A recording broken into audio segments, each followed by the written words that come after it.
sound we all know and love. York Minster's organ, which dates back to 1834, is getting a facelift.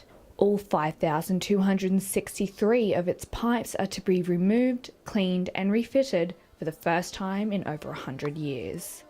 So the last major restoration when the organ was mechanically new was in 1903.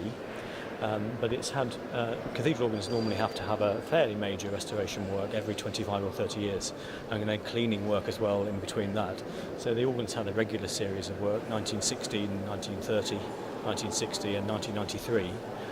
So when we put the organ back in 2020, it will be 25 years since the last work on the organ, but over 100 years since the organ was taken back to mechanical renewal. The restoration will give the organ a full overhaul, from brightening the pipes to sweetening the sound. And these affect the sound of the organ and the way it builds up. So we can go quite quietly or quite loud. We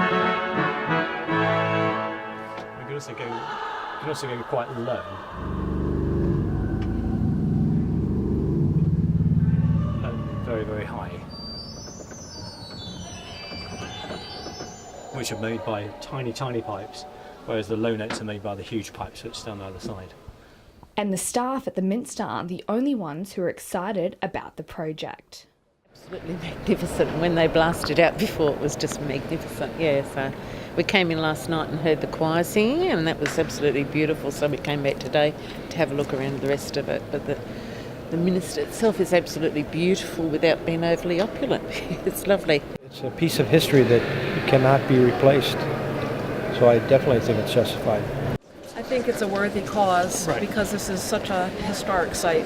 If you don't preserve it, then what?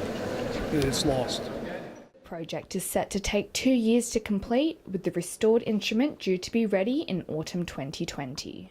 We're going to be having two digital organs on hire, one that can be played out here in the nave and one in the choir, which will supply harmonies when we need to accompany a congregation.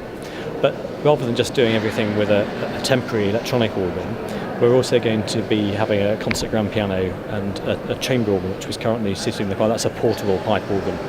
And we're going to be able to feature some music which you wouldn't normally hear in evensong. And so works by Mozart and Bach and Beethoven, for example, on the grand piano. So whilst the organ's out, there will be an opportunity to hear music which is not normally heard in cathedrals.